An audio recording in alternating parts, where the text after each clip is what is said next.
नमस्कार। ज्ञान सुधा चैनल पर आपका स्वागत है। और ज्ञान सुधा ये उपक्रम है आयुक्तालय कॉलेज शिक्षा का, और इस YouTube चैनल पर विभिन्न प्रतियोगी परीक्षाओं हेतु महत्वपूर्ण सामग्री नाना विषयों की यहाँ उपलब्ध करवाई जा रही है।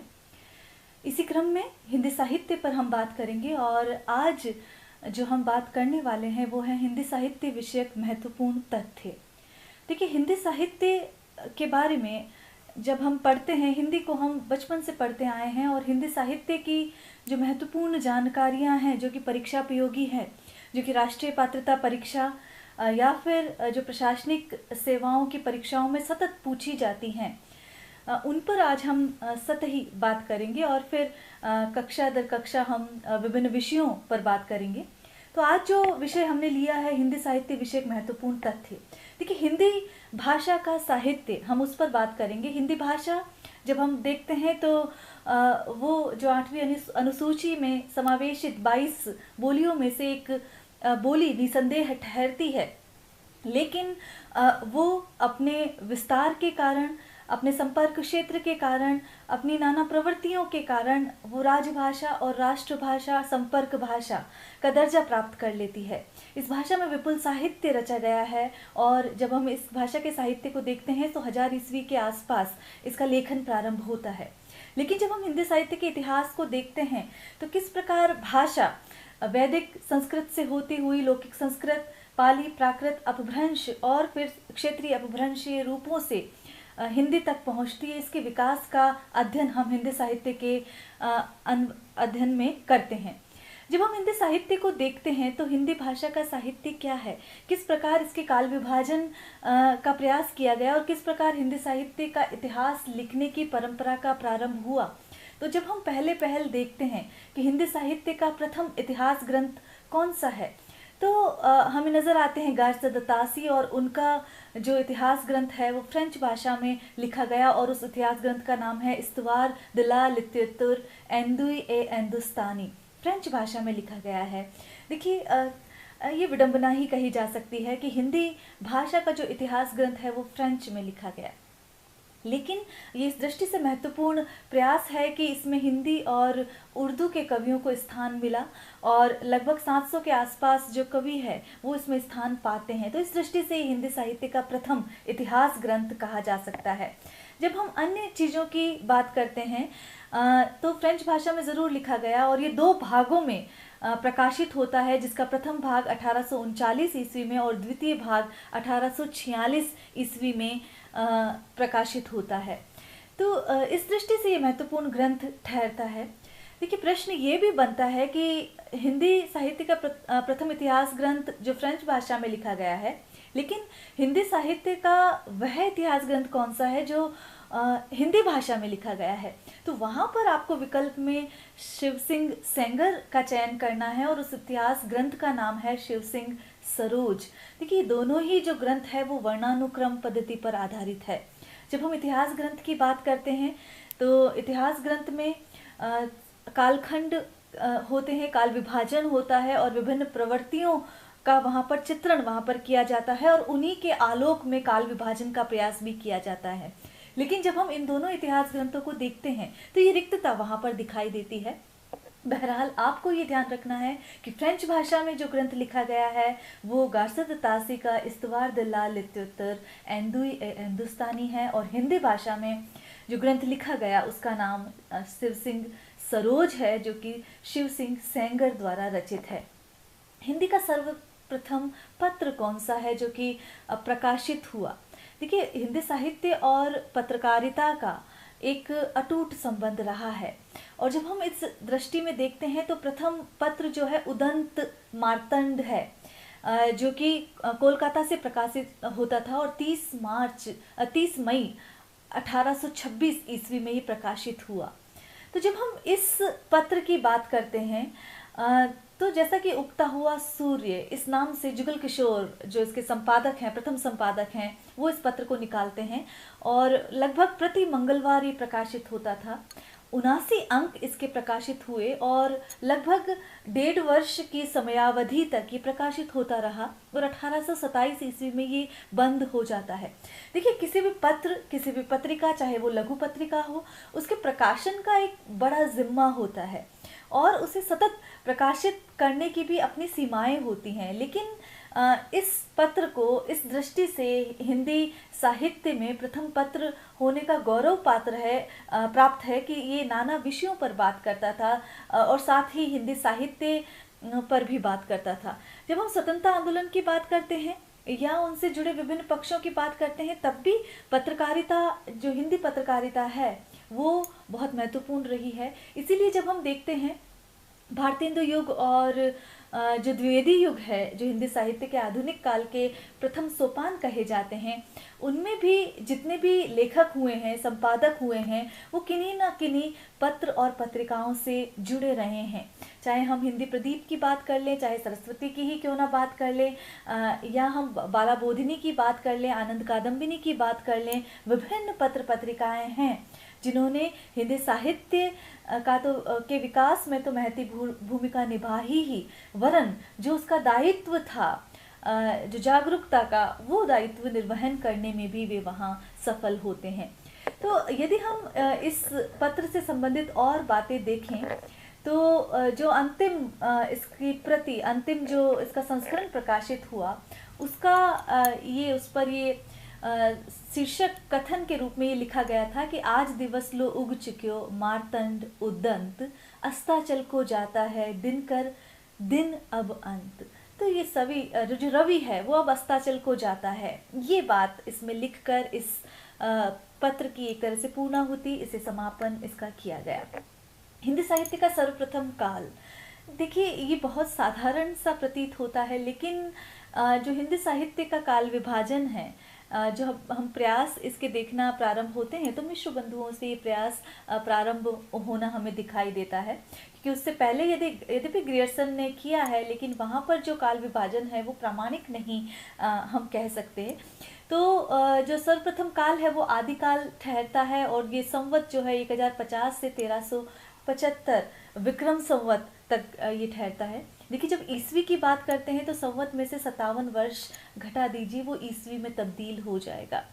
आदिकाल का मतलब है, आदि से यहाँ तात्पर्य है प्रारंभ से। तो हिंदी साहित्य की अनेक जो प्रवृत्तियाँ थी, उनके प्रारंभ का जो सूचक कालखंड है वो आदिकाल है।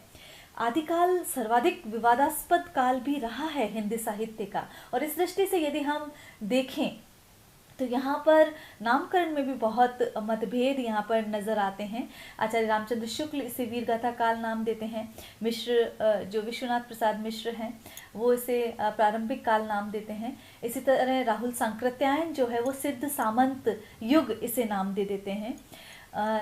जब आचार्य रामचंद्र शुक्ल को देखते हैं, जिन्होंने हिंदी साहित्य का प्रथम एक तरह से इतिहास ग्रंथ लिखा, वह इतिहास ग्रंथ जो वैज्ञानिक कहा जा सकता है, तो वो इसे नाम वीरगाथात्मक प्रवृत्तियों के आधार पर वीरगाथा काल नाम दे देते हैं। लेकिन जो सर्वमान्य नाम होता है वो है हजारी प्रसाद द्विवेदी का आदिकाल।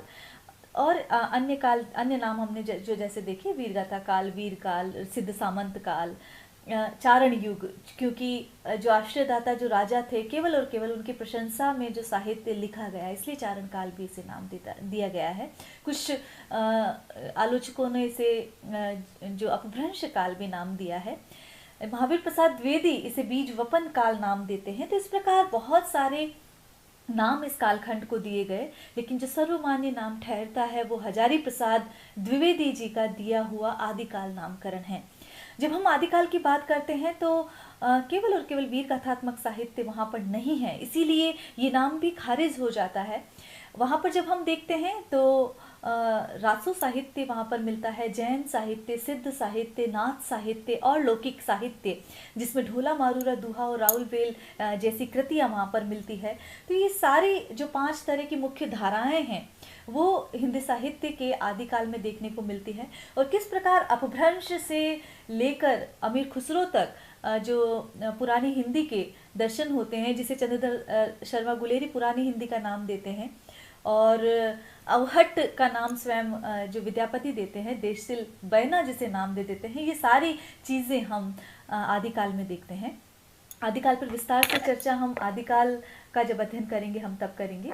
तो इसी क्रम में यदि हम देखें तो हिंदी का सर्वप्रथम कवि कौन सा ठहरता है, कब वहाँ पर हमें प्रामाणिक रूप से जो रचनाएं प्राप्त होती है, तो जो सरहपा है, जो 84 सिद्धों में से एक कवि माने जाते हैं। देखिए इनका जन्म जो है 8वीं शताब्दी में होता है और इनके जो अन्य नाम हैं वो राहुल भद्र भी मिलता है, तो सरोज वज्र भी मिलता है। तो यहाँ पर भ्रमित ना हो, ये तीनों ही नाम एक ही कवि के हैं। बौद्ध धर्म जैसे जैसे विकृति को प्राप्त होता है वो वज्रयान और सहजयान में बदलता है। जब उसमें वामाचार की प्रधानता हो जाती है तो वहीं पर जो सहजयान जो शाखा है उसके प्रवर्तक जो हैं सरहपा माने जाते हैं। और हरिभद्र नामक प्रसिद्ध बौद्ध जो दार्शनिक रहे हैं उनके ये शिष्य रहे हैं। इनके जो प्रामाणिक ग्रंथ है यद्यपि नहीं उपलब्ध होते हैं, लेकिन राहुल सांकृत्यायन ने इन पर गहन शोध किया है और वो बताते हैं कि उनके 32 ग्रंथ हैं, जिसमें जो दोहा कोश है वो सर्वाधिक प्रसिद्ध रहा है। तो इस दृष्टि से सरहपा जो है हिंदी के प्रथम कवि ठहरते हैं। यदि हम देखें 84 जो सिद्धों की जब बात करते हैं तो वहाँ पर जब सिद्ध राहुल सांकृत्यायन जो अपने शोध ग्रंथ में बात करते हैं तो उन्होंने बाकायदा 84 सिद्धों के नाम वहाँ पर गिनाए हैं, जिनमें कण्हपा, डोम्बिपा ये प्रमुख सिद्ध रहे हैं।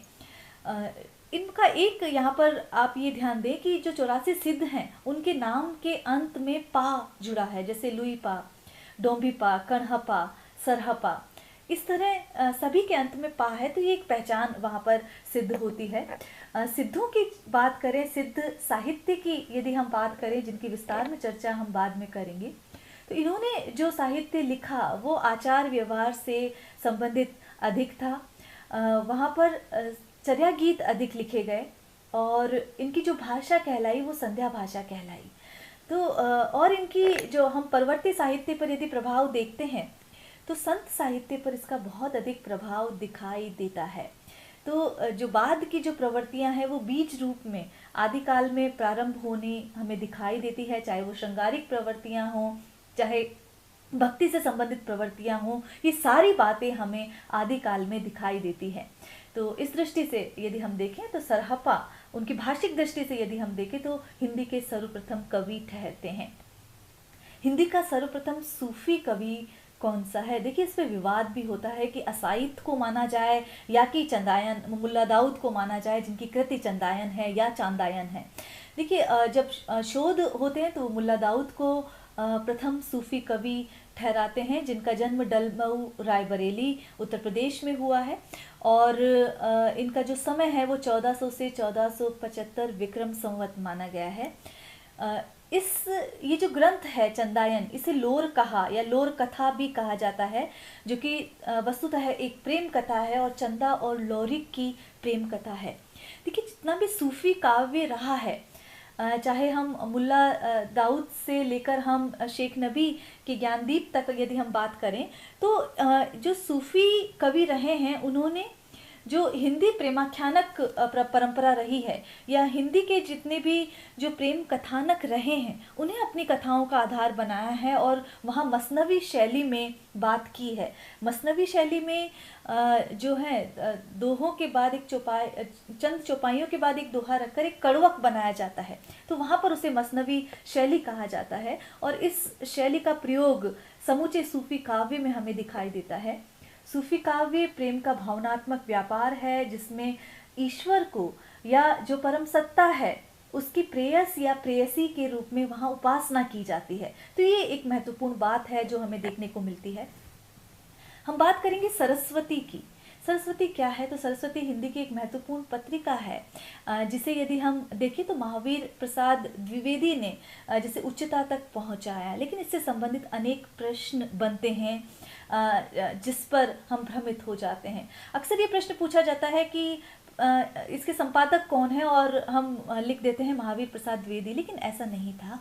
इसका जो प्रारंभ होता है 1900 ईस्वी में, ये जो पत्रिका है इंडियन प्रेस इलाहाबाद के जो स्वामी होते हैं, उनके अनुरोध पर नागरी प्रचारिणी सभा काशी से ये पत्रिका प्रकाशित होती है। और इसकी जो संपादन समिति रहती है, संपादन मंडल जो रहता है, उसमें श्याम सुंदर दास, राधा कृष्ण दास, जगन्नाथ दास रत्नाकर, कार्तिक प्रसाद खत्री और किशोरी दास गोस्वामी जो है वो एक संपादन समिति के रूप में रहते हैं। और इस संपादक ये जो मंडल है, इसके अनुमोदन पर ही जनवरी 1900 में इंडियन प्रेस इलाहाबाद से सरस्वती प्रकाशित होती है। तो यदि 1900 की बात की जाए तो संपादक मंडल जो है वो 5 सदस्यीय है, जिसमें श्याम सुंदर दास, राधा कृष्ण दास, जगन्नाथ दास रत्नाकर, कार्तिक प्रसाद खत्री और किशोरी दास गोस्वामी उसमें शामिल है। लेकिन जब हम 1901 में बात करते हैं तो वहाँ पर सरस्वती के जो संपादन का जो भार है वो भी उक्त समिति ही करती है। लेकिन 1902 में ये कार्य अकेले श्याम सुंदर दास को सौंप दिया जाता है। और जो तीसरा वर्ष है 1903, उसमें इसके संपादक का जो कार्य है वो महावीर प्रसाद द्विवेदी संभालते हैं और 1903 में वो संपादक बनते हैं। तो ये प्रश्न यहाँ पर महत्वपूर्ण बन जाता है कि महावीर प्रसाद द्विवेदी जो हैं वो सरस्वती के संपादकत्व से कब जुड़ते हैं, तो 1903 ईस्वी में। 1901 में तो 5 सदस्यीय जो संपादक मंडल है वही ये कार्य करता है। 1902 में ये कार्य श्याम सुंदर दास अकेले करते हैं और 1903 में महावीर प्रसाद द्विवेदी इस पत्रिका से जुड़ते हैं, जो कि हिंदी के परिष्कार और परिमार्जन के क्षेत्र में एक मील का पत्थर साबित होती है। तो इस दृष्टि से ये महत्वपूर्ण है।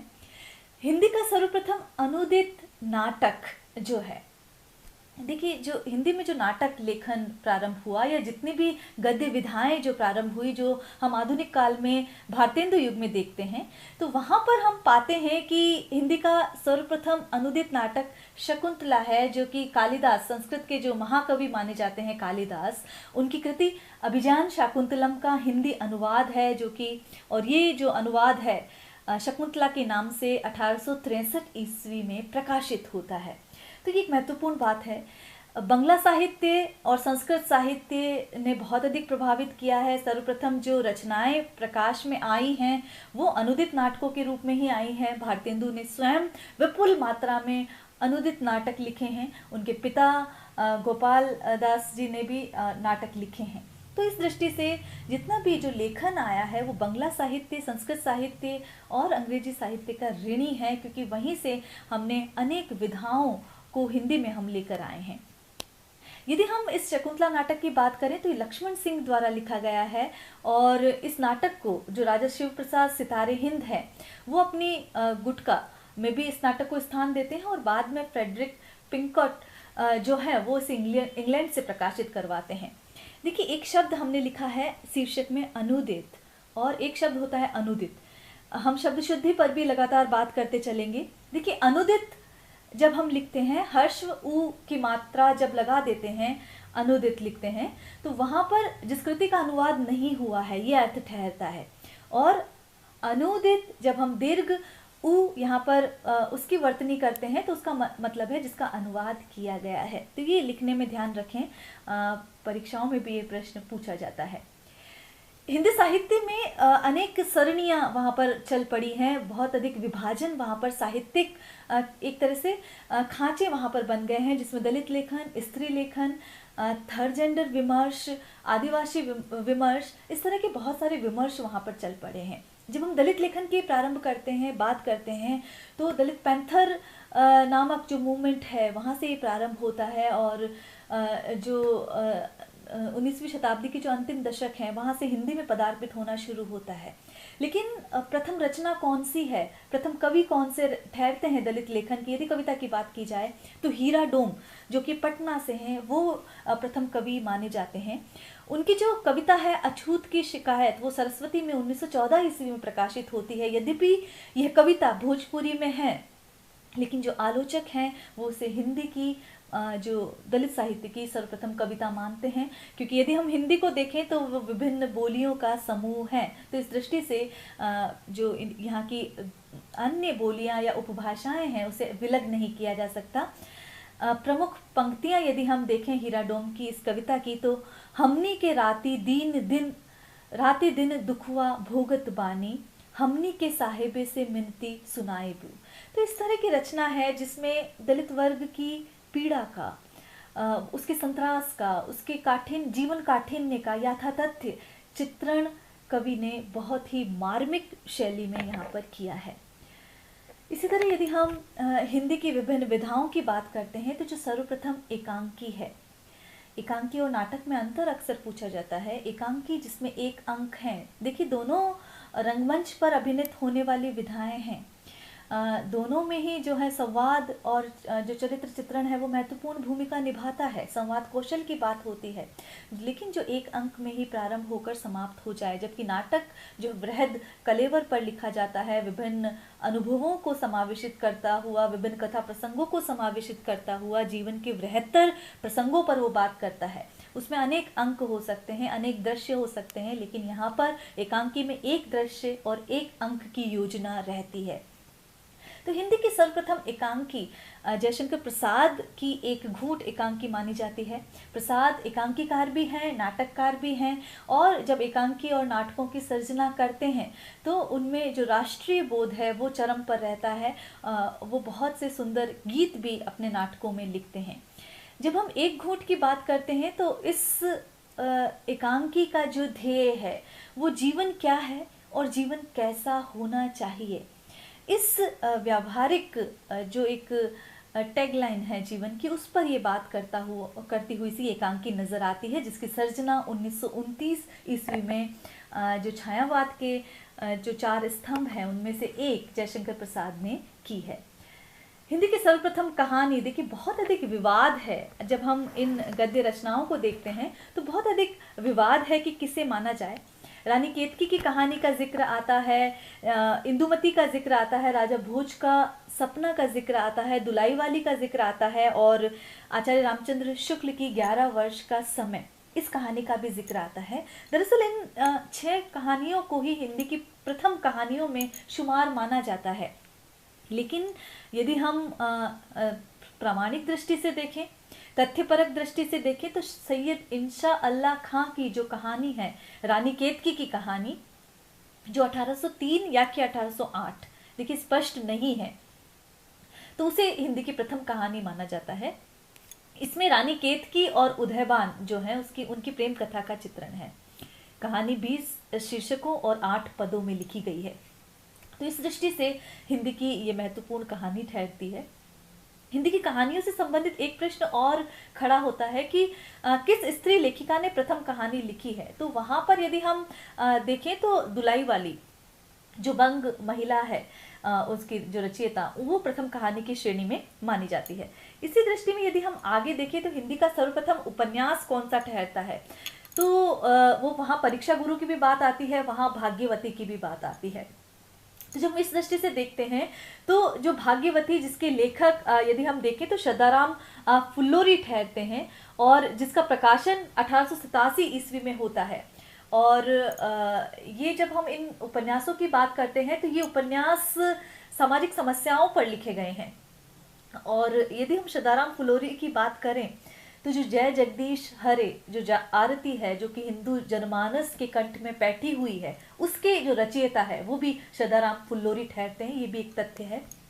यदि हम इस उपन्यास की यदि समीक्षा की बात करें तो इसकी जो पहली समीक्षा है वो हिंदी प्रदीप में, जो कि बालकृष्ण भट्ट की पत्रिका थी, हिंदी प्रदीप, उसमें ये प्रकाशित होती है। देखिए हम बात कर रहे हैं हिंदी साहित्य की, और जब हम आधुनिक काल में बात करते हैं, चाहे हम भारतेंदु युग की बात करें या द्विवेदी युग की बात करें, वहाँ जितने भी रचनाकार हुए हैं वो किसी न किसी पत्र से संबंधित रहे हैं।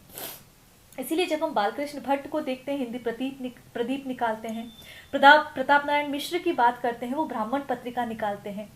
तो अनेक जो रचनाकार हैं वो जुड़े रहे हैं, और इस जो उपन्यास की समीक्षा भी जो हिंदी प्रदीप में प्रकाशित होती है। हिंदी की सर्वप्रथम आत्मकथा कौन सी है, तो जैन कवि जो बनारसी दास कृत जो अर्ध कथानक है, उसे हिंदी की प्रथम आत्मकथा होने का गौरव प्राप्त है, और ये सन 1641 में लिखी गई। जब हम इसमें देखते हैं तो एक तरह से जो चंपू काव्य वाली बात आती है, छंदबद्ध आत्मकथा है। और बहुत ही यदि इसमें देखें तो जो कवि है उसने बहुत निर्भीकता से और अपने जीवन के तथ्यों को यहाँ पर उकेरा है। ये जो रचना है अर्धकथानक, देखिए उस समय ये माना जाता था कि जो आम जो जीवन है वो 110 वर्ष तक के आसपास ठहरता है।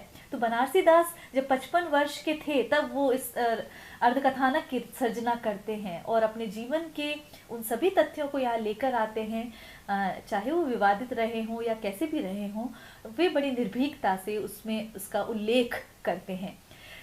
ये पंक्ति भी वहाँ पर आती है कि तजी कुल कान लोक की लाज, भयो बनारसी आसिक बाज। तो अपनी जो तमाम कमियों, अपनी खूबियों तमाम उसको इसमें आत्मकथा में वो अभिव्यक्त करने की कोशिश करते हैं। और यही आत्मकथा की सबसे बड़ी खूबी और ज़रूरत कही जाती है कि वहाँ पर जो कवि है या जो लेखक है वो अपनी बात बिना किसी लाग लपेट के वहाँ पर कह दे। केवल आत्ममुग्धता वहाँ पर नहीं हो, वरन जो वास्तविकता है, जो सच्चाई है, उसका चित्रण आत्मकथा में किया जाना जरूरी है। हिंदी का सर्वप्रथम व्याकरण ग्रंथ कौन सा है? देखिए शब्दानुशासन से हम बात करते हैं, पाणिनि के अष्टाध्यायी बहुत पहले हमें मिल जाती है, लेकिन हिंदी का सर्वप्रथम व्याकरण ग्रंथ यदि हम देखें तो पंडित कामता प्रसाद गुरु का आता है और ये ग्रंथ 1920 में इंडियन प्रेस प्रयाग से प्रकाशित होता है। कामता प्रसाद गुरु को हम व्याकरण के रूप में तो जानते ही हैं, लेकिन ये बहुत कम जगह लिखा गया है या ये बात सामने आई है कि वो बाल सखा और सरस्वती पत्रिका के संपादकत्व से भी जुड़े रहे हैं। तो कामता प्रसाद गुरु जो कि बहुत वैज्ञानिक तरीके से हिंदी का व्याकरण कहे जाते हैं, व्याकरण ग्रंथ तैयार करते हैं, तो उस दृष्टि से ये ग्रंथ महत्वपूर्ण है। देखिए एक शब्द हम बोल रहे हैं व्याकरण और एक शब्द हम बोल रहे हैं व्याकरण। तो हिंदी भाषा का जो सैद्धांतिक पक्ष है उसकी निर्मिति का जो बात करता है वो व्याकरण कहलाता है, लेकिन जो व्याकरण की सर्जना करता है वो व्याकरण कहलाते हैं। तो ये बात यहाँ पर ध्यान रखें। हिंदी के परिमार्जित गद्य की सर्वप्रथम पुस्तक कौन सी है? तो परिमार्जित गद्य की बात कर रहे हैं। यूँ तो गद्य हमें बहुत पहले मिलना प्रारंभ हो जाते हैं, चाहे हम 84 वैष्णवन की वार्ता की बात कर लें, वहाँ पर भी हमें मिलता है। नाभा दास का जो भक्तमाल है वहाँ भी गद्य के दर्शन होते हैं, राउल वेल में भी हमें गद्य के दर्शन होते हैं, वसंत विलास में भी हमें गद्य के दर्शन होते हैं। लेकिन परिमार्जित गद्य की जो सर्वप्रथम पुस्तक जो है वो आचार्य रामचंद्र शुक्ल ने राम प्रसाद निरंजनीकृत भाषा योग वशिष्ठ को माना है। और आचार्य शुक्ल इसी क्रम में जो राम प्रसाद निरंजनी हैं उन्हें हिंदी भाषा का प्रथम प्रौढ़ लेखक भी मानते हैं। देखिए बहुत सारी बातें हैं जब हम हिंदी साहित्य के विषय में करते हैं, कौन सी चीज़ प्रथम रही है, कौन सा महत्वपूर्ण तथ्य रहा है। आलवार भक्त हैं, वहाँ नैनवार भक्त हैं, वहाँ हम आधुनिक काल में आ जाते हैं तो वहाँ तार सप्तक जैसी बातें आ जाती है। हम इन सभी बातों पर अनवरत चर्चा करते रहेंगे और महत्वपूर्ण परीक्षापयोगी जो बिंदु है उन पर हम बात करेंगे। ये सभी प्रश्न लगभग प्रतियोगी परीक्षाओं में पूछे गए हैं, उन्हीं का चुनाव मैंने इस कक्षा हेतु किया है। आगे की कक्षाओं में हम इन्हीं बिंदुओं पर बात करना जारी रखेंगे। आज के लिए इतना ही। नमस्कार।